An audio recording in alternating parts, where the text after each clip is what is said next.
but that application does need to be completed, and that puts them on a wait list. A lot of voucher programs do have wait lists, but all the wait lists are specific to each housing authority. Unfortunately, there's no way for them all to be connected. We'll talk a little bit later about portability. And that's when someone can kind of transfer assistance. But when you apply at one household or one housing authority, you are applying specifically at that one and not, other ones that administer the voucher program. Once they are on that wait list, then when a voucher becomes available, they get selected. Sometimes that PHA may have new vouchers, or of course there's turnover. People that go off of the program get terminated from the program or that pass away. But when a new voucher becomes available, then they will be selected for that particular program that they applied for. There are some vouchers that come through the COC, coordinated entry, and there are also some vouchers that come through that need to be like as a referral, just to be aware. But a majority of them do come from a different wait lists. So once they're selected, then that household or family get requested to fill out the full application. Of course, if that was not done initially, but they fill out an application where they get more specific questions. Are you working? Where? How much are you earning?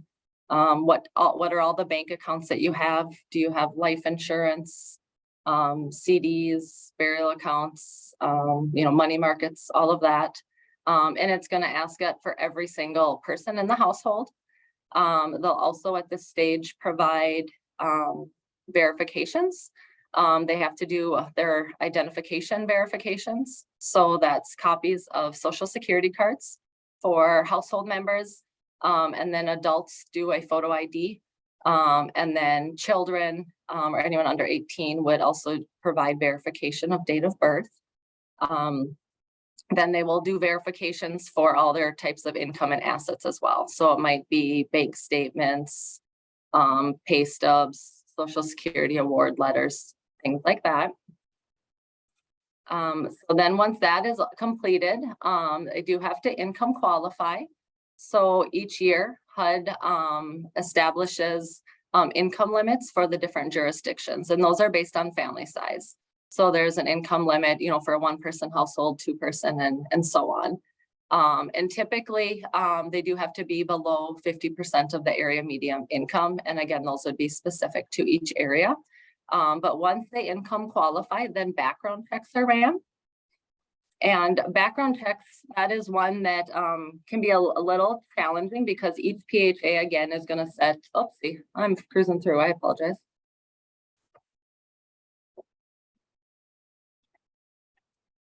Okay. So for the backgrounds, each PHA is going to set their different criteria. Often what you see is like a 3-year look back period, looking at assaults, violence, drug charges or convictions. But again, that can vary. HUD does have some mandatory denials, and that is a lifetime sex offender registrant, as well as manufacturing of meth in federally assisted housing. Some PHAs have changed that to just manufacturing of meth, regardless of it in federal housing. But again, varies. And then with those background checks, they also look to see if there had been terminations from a public housing authority in the past, and if there's any debt owed to a housing authority. Angie, so yes, we've got a couple of questions here. Yeah. You mentioned life insurance. What if it's term life, not whole? Yeah, term does not matter. It's just the whole because we're looking at the cash value. Okay, and the next question. They don't need the social security cards or ID documents with the pre-app? So some will provide like a temporary thing to go on. They have to give us a number to go on the application. But sometimes it depends on each housing authority, because their identification might not have been sufficient initially, but they still would be put on the wait list. Okay, and we got one more. We don't do a pre-app, just an application. Do we have to do a pre-app as our application has income residency, et cetera? No, some places will not have a pre-app. They'll just do a full application. It's just dependent upon each housing authority. And I guess some places will also, depends upon how long their wait list is. So the longer a housing authority's wait list is, the more likely they might do a pre-app. And that's just because to have households go through and fill out all of that information, and then having, they sit on a wait list for 5 years, that information has likely changed. So yeah, very dependent on each one. Great question. Okay, thank you. Yes. Okay. So once backgrounds have been completed, then they get what we call like an initial acceptance or denial. It's not necessarily that they've been completely approved through the whole process. Well, this application process will continue on to the next slide as well. So we kind of just call it the initial acceptance or denial, or some housing authorities say like maybe ineligible if it's instead of using denial. But that is notifying the family once backgrounds have been completed. If they were deemed to be ineligible, there is a procedure, procedure in place where they can request basically an appeal to that. It's called an informal review. But then what they do is they have to follow, the guidelines and request that in according to the deadlines and when they get their notification. But they would have the opportunity to appeal that denial or possible ineligibility. For example, one of the common ones is if somebody has like drug charges, they could request an informal review, and the PHA will look at those charges, have the opportunity to ask questions of that applicant, as well as request any documentation that would be able to help them make a determination going forward. So for example, if someone did have a drug charge, and they're now sober, they are in having case management, and have completed a treatment program, then the PHA may request documentation of that, and then they could have that acceptance to continue forward in the application process. And again, that process sometimes is one person, sometimes it's a panel, but that is called an informal review to appeal that background. This gives them an opportunity to share their side. And I guess I can speak for how Fargo Housing, we really strive to look at that individual situation and look for changes that individual has made. And we're doing our best that we can to hopefully help house that individual. And as long as there's been progress and changes. Okay, so once they get that initial acceptance, then we move on to the next part. And that head of household, spouse, or adults would be attending a briefing. Now that briefing, it could be individual briefing, it could be a group or kind of a hybrid.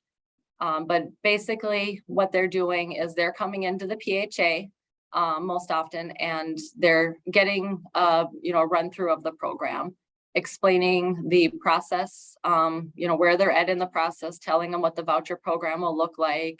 They'll go through these steps that we're about to go to, talk about all the rules, and really helping that family have the expectations of that program, and giving them all the information that we can to help them to become successful and to succeed in the program. Sometimes what you see is the briefing will be a group briefing where they talk about just very general information. And then once that's completed, they may come in and meet one-on-one with their specific worker. And then that gives them the opportunity to ask specific questions, that's applicable to their situation. But once that briefing is completed, then they get issued a voucher. And that voucher is going to have the number of bedrooms that their voucher's for. Each PHA sets their own subsidy standards. You do see 2 heartbeats per room. but not generational. Sometimes there are accommodations or changes to that to allow more rooms based on, age gaps of children or different genders. Again, that looks differently. But then they have that voucher, and that does not necessarily mean that they have to rent that size unit. I think that's a common misconception, that if someone has a 2-bedroom, that they think they must rent a 2-bedroom, and that's not always the case. That just gives us kind of a price point of what that voucher is good for. We call that a payment standard. We'll talk a little bit about that later on, but that just tells us the payment standard that we will use.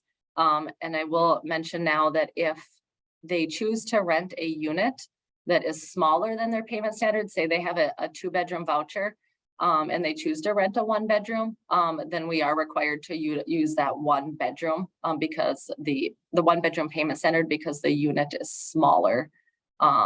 So we'd have to use that price point. So that voucher is going to be good for 60 days.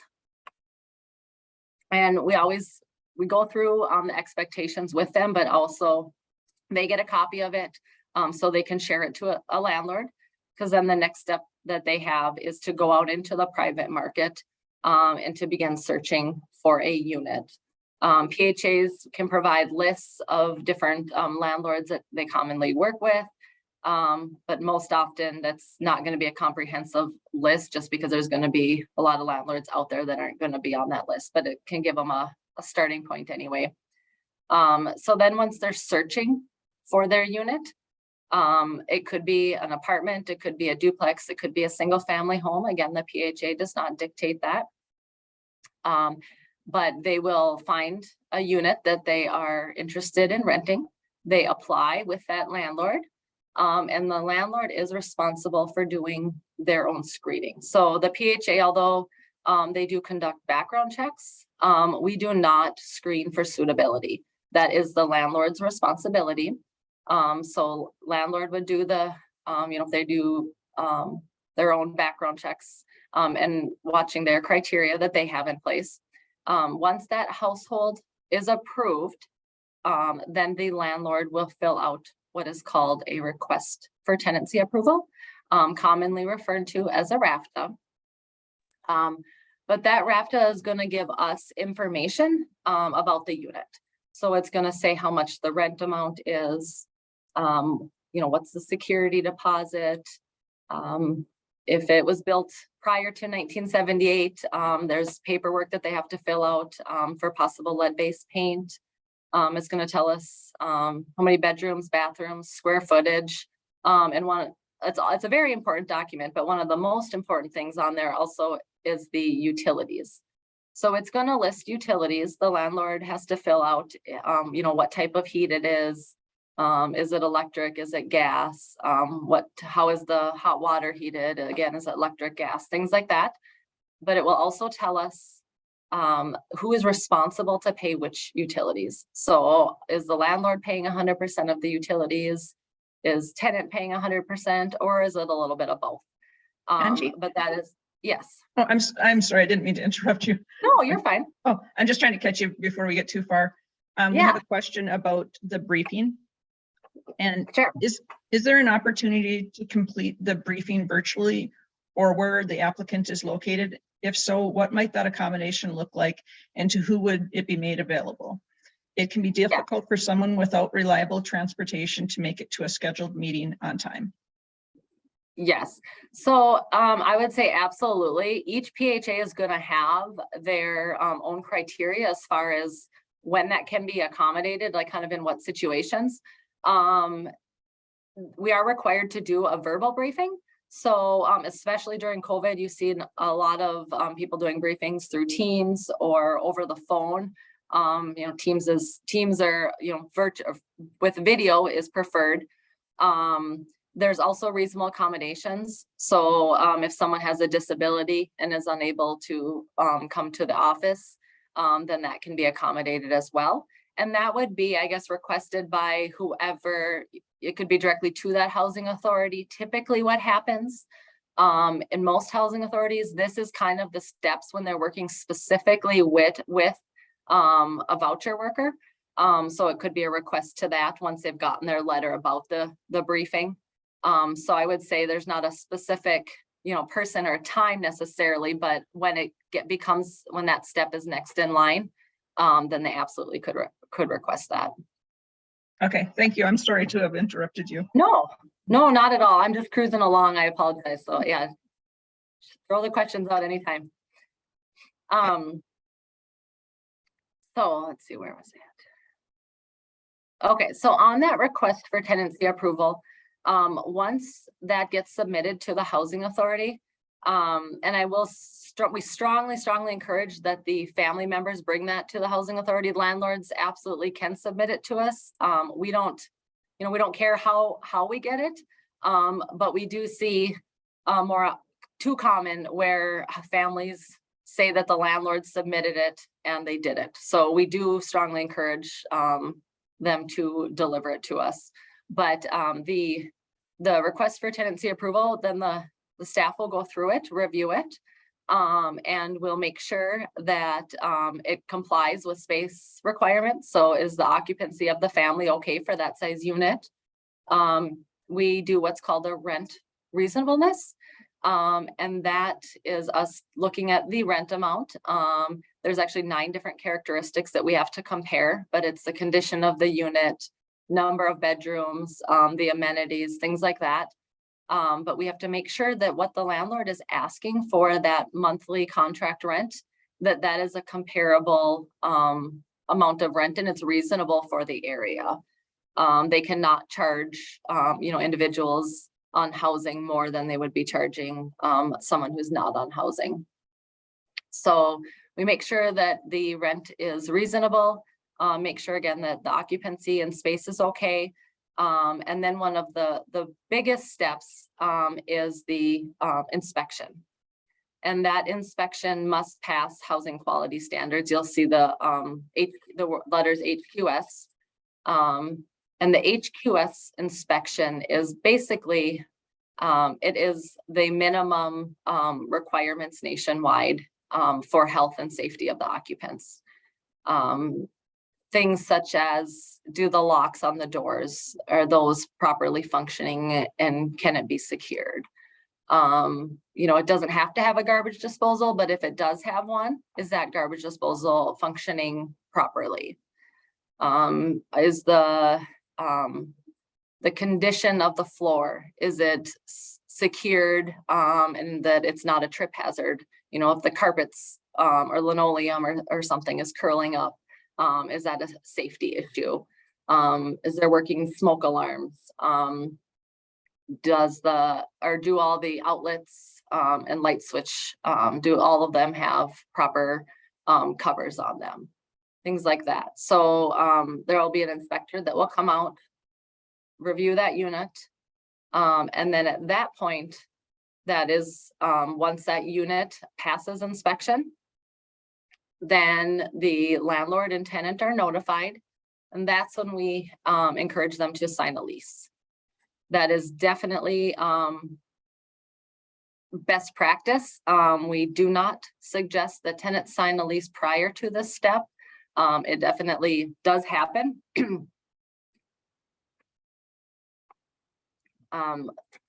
Excuse me. Tenants do sign leases before this step, but best practice is to sign it once that unit has been approved. If they sign a lease and for whatever reason we can't approve that unit, maybe it's too expensive, it doesn't pass inspection, and landlord is not willing to work on it or to resolve the issue. There could be various reasons, but if they were to sign that lease and we can't approve it, then we cannot, we don't have any authority to help them break that lease, since it is a legally binding document. We will do our best to advocate and do what we can. But again, we don't have the authority to say that lease is void or anything. Okay, I've got another question for you. Do I understand correctly that a family of a mom, 1 teen daughter, and 1 teen son should be given a 3-bedroom voucher, or would the 2 females be expected to share a room? So one challenging thing with the size voucher that is issued is it is different for each PHA. So in that situation, some may do 2, some may do a 3. But regardless, the PHA will not dictate who shares space. So they cannot say that, you know, these 2 individuals need to reside in the same room. That's just not for the PHA to decide. So some will do the 2 heartbeats per room, but not generational, where it will be, you know, a mom and 2 kids, and that will be a 2-bedroom. But if you have a mom, a child, and a grandchild, 3 different generations, then that could be a 3-bedroom. So yeah, that would be dependent on that PHA's standards that they have in place. Okay, and then we have one more here. Can a voucher be applied to a home that a client is already living in, or are they required to move into a new home? Yeah, great question. It absolutely can be applied to where they're currently living. That's what we call a lease in place. We see that quite often. Individuals will come up off the wait list and they just want to start assistance where they currently are and they don't want to move, and that is perfectly fine. They still go through the same kind of process or steps. They would end up not having to search for a unit, which is fantastic. But they would give that request for tenancy approval to their landlord and they would fill it out. We'd still have to go through the same approval that I mentioned with the space. Is the rent affordable? Does it pass inspection? But yes, then what they would do is they would be asked to sign a new lease. So when we have when we have a lease in place, we do let the tenant know that they would have to sign a new lease, because that new lease, we would also need to enter into a HAP contract to match that lease. So we couldn't just take the old lease that they had already been in. So it'd be a new lease going forward, and industry practice is a 1-year lease. Okay, and then we just had another one pop up. If we need to change a voucher from a 1-bedroom to a 2-bedroom, do we issue a new voucher? Yes, typically, yes. They may just change it and extend it, but that would probably be whatever their process, that PHA is. But yes, they would have a new voucher that had that new size on there. That is correct. Okay, thank you. Yes, absolutely. Any questions on inspections? We usually get a lot of questions on the inspections or that time frame or anything. When the PHA gives the household that the paperwork, because they usually get they will get the request for tenancy approval and the voucher at the same time. Each PHA will have their documentation and deadlines. So it will say it needs to be submitted by a certain date, so that the PHA has proper time to approve that unit. That is very important to follow that. And that's kind of another reason why we don't suggest people signing leases. We do run into a request for tenancy approval will be submitted, and then the lease starts the next day. And unfortunately, that's just not a realistic time frame for that unit to be able to be approved. But it could be anywhere from, I can tell you ours is 10 business days. So we ask that, the leases do not start, prior to that, unless it's one of some of the specific vouchers that we'll talk about, and those may, operate a little bit differently, but the typical standard for a regular HCV for us, for Fargo, is 10 business days. And then we hope that everything goes smoothly, and then we can just pay basically 10 days from once we receive that request for tenancy approval.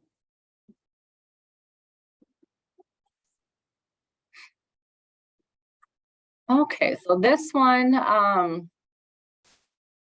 how rent is calculated. This can be very complicated depending upon a person's situation. So typically, tenants pay 30% of their adjusted monthly gross income, and that's for the whole household. It seems like once we have children in a home that they become 18 or are adults and working, We have parents that say, well, I don't charge them rent. But if they're an adult, working full-time and in that home, it is the household income. And it is adjusted because, as you can see, I listed the common deductions, but we do deductions or allowances for childcare. That's if they're working, or if they are in school. There can be allowances for childcare. Dependents, so full-time students are dependent. Children, there's deductions for elderly or disabled households. So if they have a verifiable disability or are 62 and older, and that one does cap right now at $400 per household. Some of the others, you get a deduction for each dependent, but the elderly disability one is per household. And then those households also have the ability to submit medical expenses and disability expenses. So if they have a medical premium that they're paying, they can submit that to the housing authority. And medical is a challenging one because it's, again, very, very unique to each PHA, but they'll have their own guidelines on what can be used as medical. I can tell you that for us, we follow the 502, the IRS publication. I can't remember it's 502, I'm thinking. But we follow that. And then we have some other things that are listed into ours as well. But they have the ability to submit those expenses. And sometimes it's looking at the past expenses, what did they spend in the last year? And sometimes that helps us to project or to anticipate what they would spend on those expenses the next year. So when we say they pay the 30% of their adjusted monthly gross income, that does include utilities. So for example, if we say someone's gonna pay $300 towards rent and their utilities we anticipate being $50, then they would pay $250 towards rent, and then they would pay those utilities again that we would estimate to be $50. So the housing authority does what is called utility allowances. And those would look different depending upon that size of unit and type of unit. So for example, if there's a 1-bedroom apartment where the tenant's responsible for electricity, that would be less, of course, than a 4-bedroom apartment, or a 2-bedroom apartment. Utilities may be less than a 2-bedroom single family home.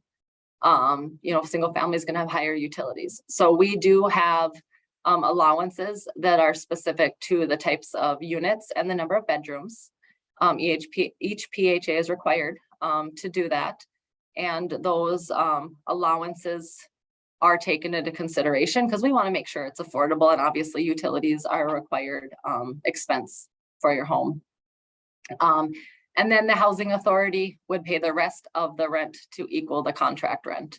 And that is what is called the housing assistance payment, and is what we enter into the HAP contract with the landlord that I mentioned at the beginning.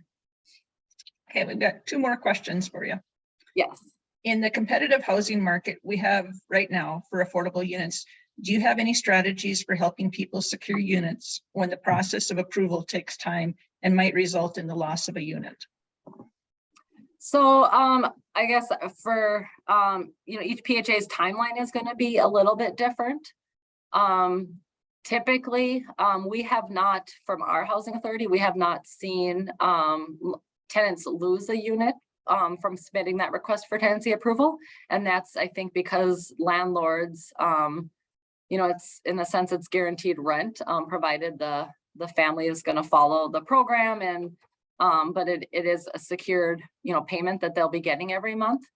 I guess our for PHAs, the fair market rents are set. They came out earlier this year, I believe, than typical. Often they come out in October, and this year they're a little earlier, but the fair market rent is what HUD establishes every year. And the PHAs set their own payment standard based on the fair market rent.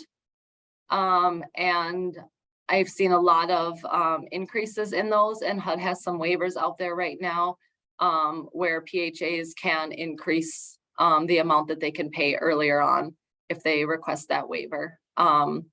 So I guess I don't know about necessarily losing the units, but those are kind of some of the incentives that have gone well with landlords, and having those waivers out there to be able to pay a landlord more earlier on than waiting. Does that answer it, or is there other? Yep, we got one other question too. Is a college student considered a dependent of the family? So if they were to apply, do they have to claim the family income even though they are looking at moving out? We would be looking at time frame. So if they're looking at moving out, they're still part of the family. They would be that would be something that would need to be reported, and they could give us a time frame if they had a date of them moving out. A full-time college student would be considered a dependent, but they would, like I said, it'd still be part of the family. Okay, and then a follow-up to the previous question. My experience has been the person is passed over before the tenancy approval packet is even filled out. Okay.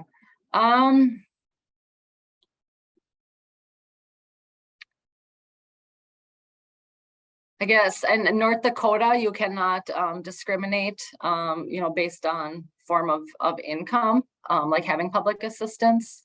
So I don't know if that is if it's a discrimination thing, that would be something to be reported.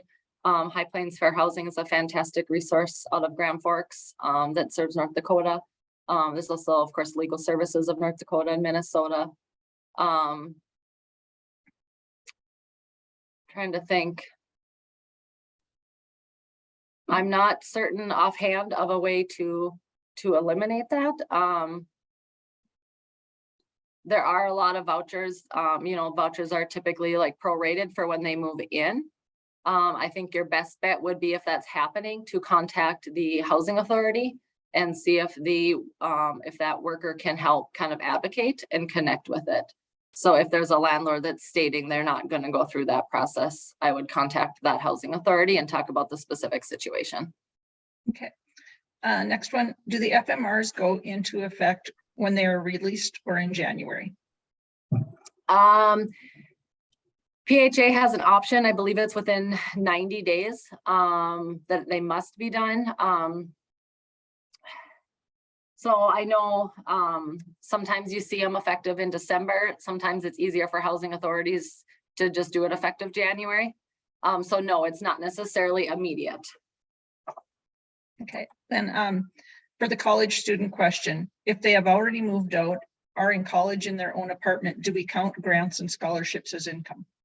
If they've moved out, they're not part of the household. So then if they have their own, if they're living, like if they've completely moved out and are on their own as an independent adult, they would not be part of it, so it wouldn't matter. Okay. There are a lot of regulations on student eligibility, as well as student financial, like what is included. There's if they're veteran, if they're a certain age, if they have dependents. So that would be a whole nother piece to go into, and there'd be a lot of specifics, but there's a lot of guidance for the financial assistance on what is included and what is not. Okay, and I think that was it for now. Thank you. Yes, wonderful. And I'll add, just thinking of this, the student loans are not, but that would be, my comment would be applicable to grants, but student loans would not be included since those need to be paid back. Okay. So this next one is about portability. So this one you may have heard about.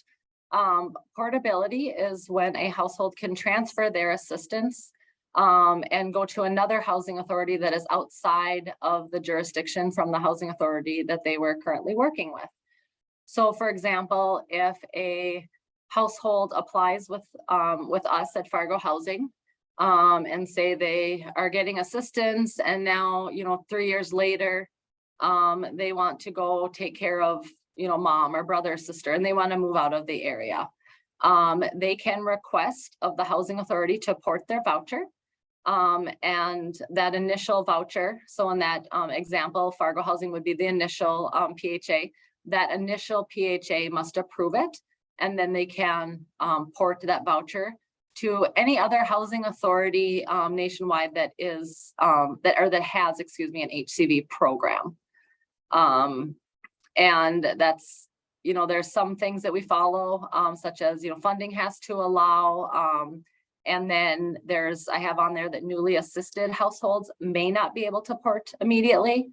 And I put that on here because some housing authorities, if there is a applicant that applies with a housing authority and does not reside in that area. So for example, if I go and apply at like Chicago Housing Authority or, you know, some housing authority in Washington, but if you go and apply at a housing authority where you're not a resident of, they can require you to live in their jurisdiction for 12 months.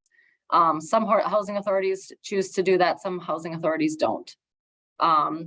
But basically, their reasoning behind it is that the PHA is there to assist the local families, and it prevents people from applying at a housing authority that does not have, or that has an open wait list, and then just taking the voucher and kind of running with it to another area. But portability is a fantastic feature. It allows the household to continue to get assistance without having to reapply in another housing authority and then wait to be selected again. And then it's also great when that housing authority that they want to go to, if their wait list is closed, it doesn't matter because they already have assistance, or they've already been approved with that initial PHA, but then they can again transfer their assistance to another housing authority. Any questions on portability? Just had one just pop up.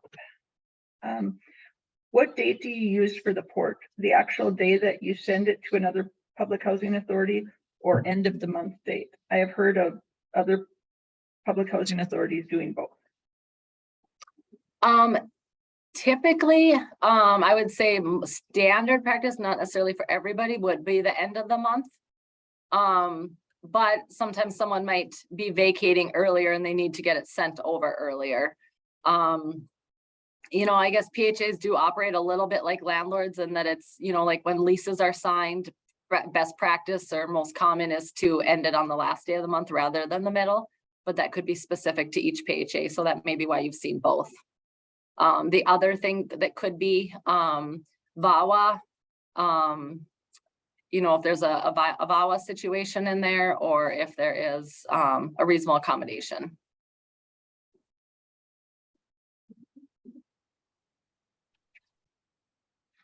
And that is it for right now. I'm sorry? That's it for right now. Okay, perfect. So participant responsibilities. This is kind of just the common things that a household is responsible for doing when they're on the program. Reporting changes, income changes, and we really want them to do income increases and decreases. You know, you don't want someone paying not enough for rent if their income has increased, but you also don't want someone paying too much.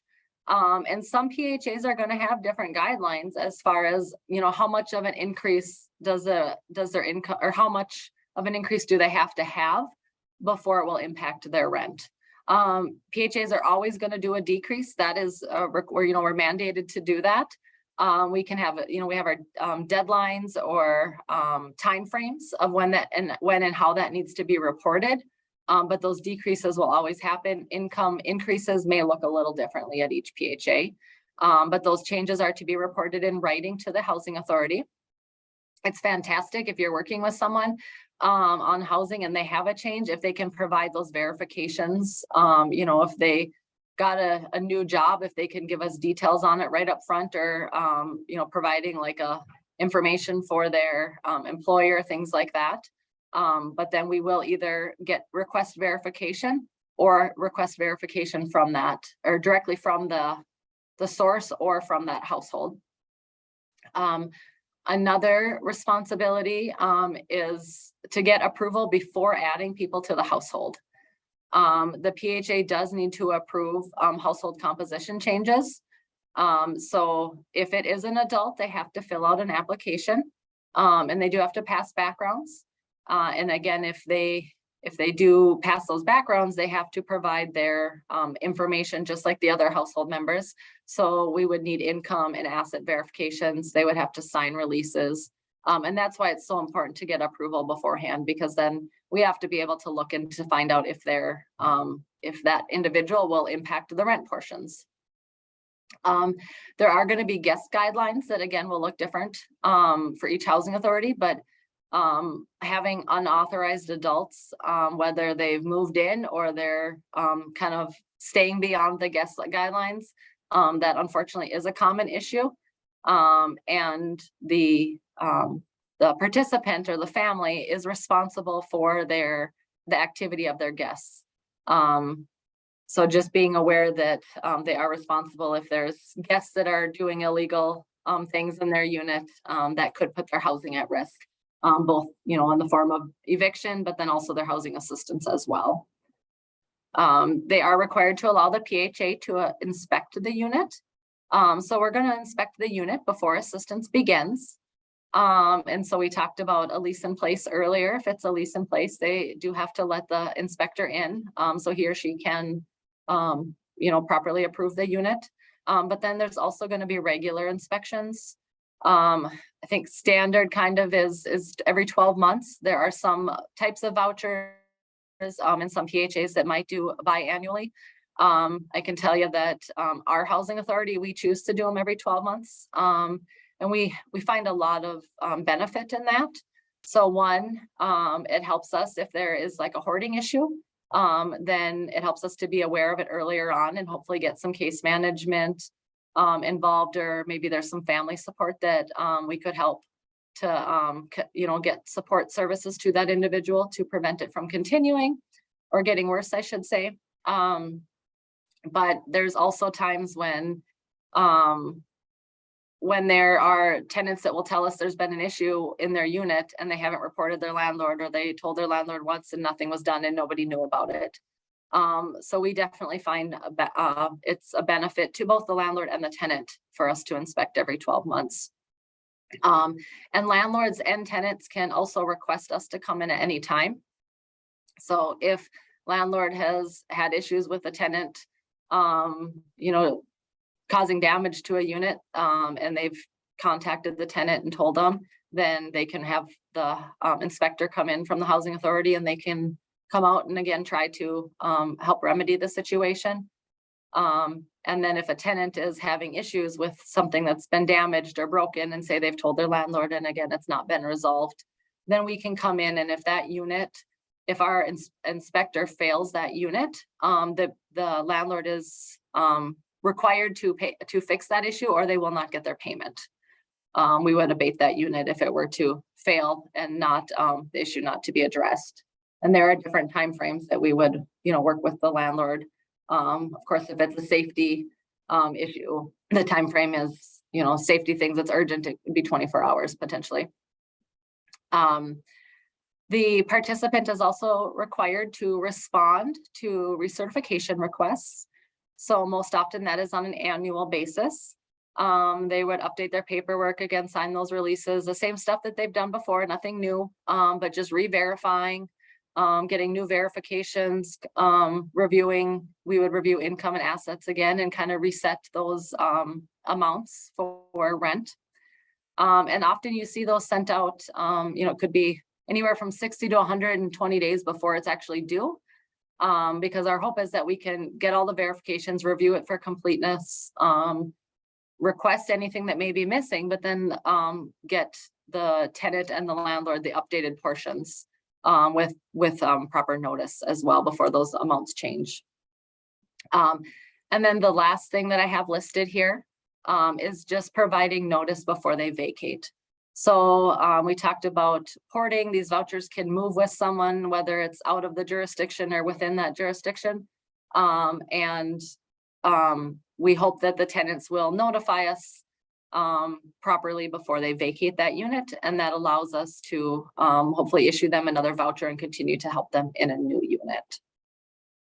So again, this is just a kind of a small list of things, but I would say definitely the kind of themes of the participant responsibilities would be communication, working with the housing authority, and if they have a question, not to be afraid to ask, but then also cooperation and just responding to requests and things that we may be asking of them.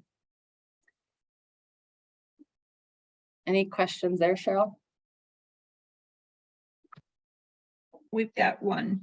How many times can a client change their mind as to where to port out? I had one last month that changed her mind 18 times. I tried to explain that the reviewing public housing authority needs time to contact them to do their paperwork, and it meant nothing.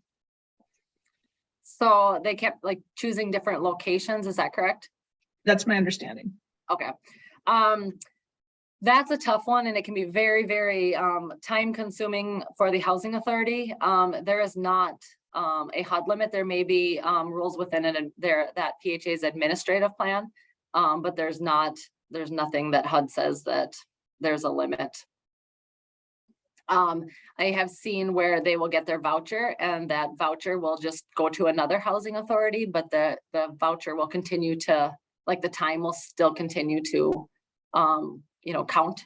So then their voucher would be losing time, but there's no limit to the number of extensions. Again, that the extending vouchers would be each PHA's administrative plan and what they've approved for that, for voucher extensions. But yeah, that definitely is a challenging one. And I can tell you that's something that is not, that's quite a few times, but that's not totally uncommon for them to want to change multiple times. Okay, I think that's it for right now. Oh, we just had another one pop up. If a client abandons their apartment and voucher, will that negatively affect them being able to get assistance in the future? Yes, that is possible. So we hope that we have notice so we can stop assistance. What happens sometimes is it also depends if they vacated and like abandoned it and didn't tell their landlord, or they gave notice and landlord forgot to notify the housing authority. Sometimes the housing authority continues to pay, and then we go back and have to recoup that money. But yes, there is something that is called debts owed and terminations, and that's a form that all the adults in the household have to fill out. They do get entered into a system, and when the PHA runs backgrounds, one of the things that they're looking at is the terminations from public housing authorities and any debt owed by the housing authority, or any debt owed to a housing authority. So it's possible that because then they would basically be ended from the program due to failing to abandoning it or not ending it. If somebody wants to move and doesn't want their voucher, they really should be putting that in writing to the housing authority to say, I want to stop my voucher, and giving them an effective date. Okay, that is it for right now. Okay, so kind of wrapping it up here. These are the most common vouchers. And just remember how I've talked about each PHA is different. All of these that are listed here, they're not administered by all housing authorities. So these are ones that I can tell you are just common, at least throughout North Dakota. So again, the housing choice voucher that's a broad term and most common. And then these are, excuse me, specific types. So you may have heard a lot of these before, but mainstream, that is where that's for persons with, persons between the ages of 18 and 61 that have a disability. So basically it's a non-elderly voucher, and it just has to have somebody in the household that meets that criteria in order to get that preference. These have been a lot more popular in the last few years. HUD has done there's been several grant rounds for the mainstream voucher. There is the EHV vouchers, emergency housing vouchers. Those really came about with COVID. And the neat thing about these vouchers is they provide additional funds to families. So someone who's being processed for an EHV voucher can have additional funds available to pay like security deposits, It might be to pay an application fee. Maybe they need a bed. It could purchase a bed. So lots of different things. It would be dependent on the PHAs. Each PHA has kind of criteria, but it's that those are really neat because they do have the additional funds available, not different than the regular monthly assistance that is being provided. There are FUP vouchers, Family Unification Program. This one serves two very specific populations. So one of them is youth coming out of foster care, or that will be coming out of foster care, and it's for those that are between the ages of 18 and 24, and that are either homeless or just at risk of homelessness. And then the other population that the FUP programs serves is families. And it would be families where they have a lack of adequate housing. That could be that they're couch hopping. It could be that they're living in a place that really shouldn't be, it's maybe considered uninhabitable. That's not just appropriate for them to reside in, or maybe they're homeless, but they have a lack of adequate housing, and either it is causing a delay in children being discharged back to that family after out of home placement, or if they have that lack of adequate housing, and it is possibly resulting in children being placed out of the home. And those are ones that do need to be need to be certified, from whoever that PHA has an MOU with. And those, it's the child welfare, the designated child welfare for the agency. They certify those referrals. There are the tenant protection vouchers. And I can't speak much to the whole state on this, but I know that like Cass County Housing Authority had tenant protection vouchers in the recent past as well. We relocated the tenants from the high rise. So tenant protection vouchers are where the family was basically in a property that had assistance, and now that assistance is no longer being offered. So then vouchers are issued to continue to provide assistance when they move. So for us, we had our Lashkowitz high-rise 22-story building. And when we started providing notice to tenants, then we were issuing them these tenant protection vouchers. And they did have some additional funds attached to them as well to help with those moving expenses. And those vouchers, once it's the PHA has utilized them all, they do just they roll into their regular HCV once they've leased up the number that they were granted. Then there is VASH, the Veteran Affairs Supportive Housing Vouchers. And these ones are homeless vouchers where they're referred by the VA. And they also get case management services. So that one's fantastic. We work really closely with a lot of case managers for those, or for that program, And all of these ones that I've mentioned are all what are called tenant-based vouchers, and they all move specifically with that household. And this last one is the project-based vouchers. Project-based vouchers are where the assistance is actually connected to a specific unit. So that family can apply, they go on that wait list, they get selected, and then they're looking at that particular unit that has the vacancy or that's available. Sometimes they may float within a specific property or project, but that they're not taking a voucher and going out into the open market and finding a unit of their own in, with any landlord. It is specific to that building. However, the neat thing about project-based vouchers is when funding allows and they've successfully completed that first year, then they can be given a voucher to go move out into the private market, and then that project-based voucher would remain for that unit for another family to be assisted. And so that's a really, really neat feature. And again, that's then when funding allows for the PHA. And so in a sense, then they're given a tenant-based voucher after that year. And this is my last slide of things to go through other than just any questions that you guys may have. Okay, we've got two questions here. What cases can a person go over the amount allowed per bedroom size? Can you explain how this works?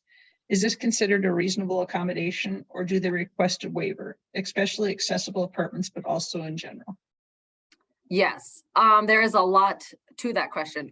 So reasonable accommodations in general, you know, when there's someone that has a disability and there's a nexus, that connection between the disability and what their request is, there are a lot of different things that can be done.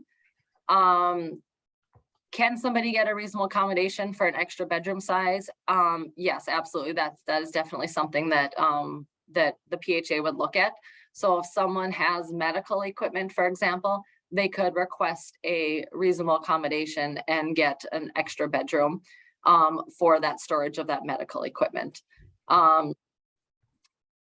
There are times when a household, say they have a 2-bedroom unit, or excuse me, a 2-bedroom voucher, and they might have found a lower cost 3-bedroom unit. We will be using the 2-bedroom payment standard, but they could potentially rent that 3-bedroom as long as we could approve and go through the rest of the steps, and it would be approved at that 2-bedroom voucher rate. Basically what we'd be most concerned about if occupancy is okay. Most often you see people that go over, you know, maybe they go up 1 bedroom size or down 1. Other than that, you don't see much fluctuation. But there could be reasonable accommodations where there's a, you know, they've done accommodation and due to a medical condition or a particular person, you know, maybe they might need their own bedroom. And if that's the case, then we would issue them a voucher that family would be eligible for. So then they would be renting a unit that is the size of their voucher. And that would actually be the same thing with my example for the medical equipment. If there is a person who is eligible for a 1-bedroom voucher and they had a reasonable accommodation request for a 2-bedroom because of medical equipment, and that if that was granted, then they would be given a 2-bedroom voucher. But if it's not for a reasonable accommodation, then the biggest thing would be looking at the price point and how much that unit is, because the payment standards that each housing authority sets for themselves, that is based off the FMRS, that payment standard is really what allows us to set the maximum amount that the housing authority can pay on behalf of that household. And HUD also has, we haven't talked about this, but HUD has what's called a 40% initial rent burden.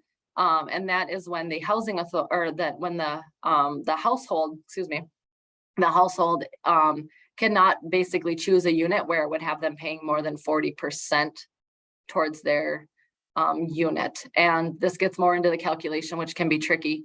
But basically they can pay an extra 10% of their adjusted gross income over the payment standard. And that's where they can pay the difference if there's an increase higher, or a unit that's higher than the payment standard. That if, so for example, if a person has no income, then they cannot choose a unit that is over the payment standard. But sometimes we'll see people that will do that because they can pay, you know, a little bit more each month and maybe pay 34% or 35% of their adjusted monthly gross income towards housing and have an extra bedroom.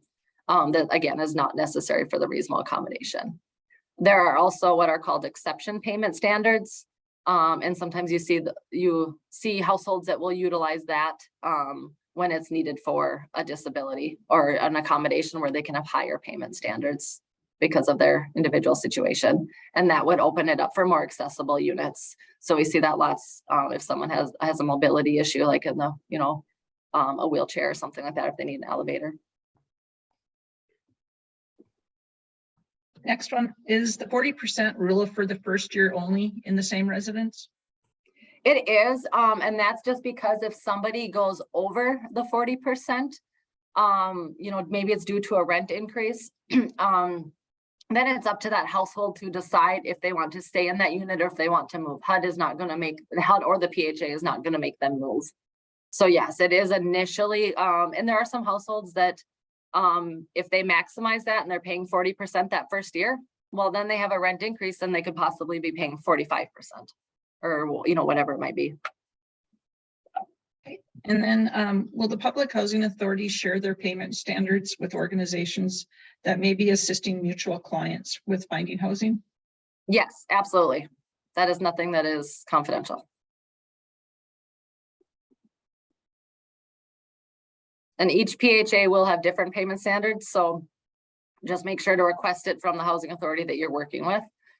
And I can tell you, excuse me, like locally, so there's the Cass County Housing Authority in West Fargo, then there's Clay County Housing Authority, and then there's Fargo Housing Authority, and we all have the same jurisdiction. So we do our best to try to work together and coordinate some of that, but they're definitely, you know, we are still independent from one another, so there are differences.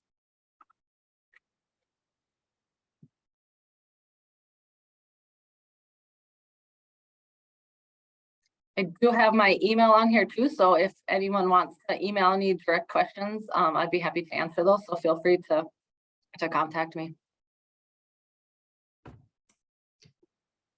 All right, thank you, Angie, for presenting today and taking time out of your busy schedule. Absolutely. For those of you that are still on, if you need a certificate of participation, please email Marilyn as soon as we end this session. And she will get that out to you. Next week, we have Department of Labor with Fair Housing presenting. So we hope you guys can make that session as well. So again, if you need a certificate of participation, please email Marilyn and she will get that sent out to you. Thank you guys all again for attending and see you next week.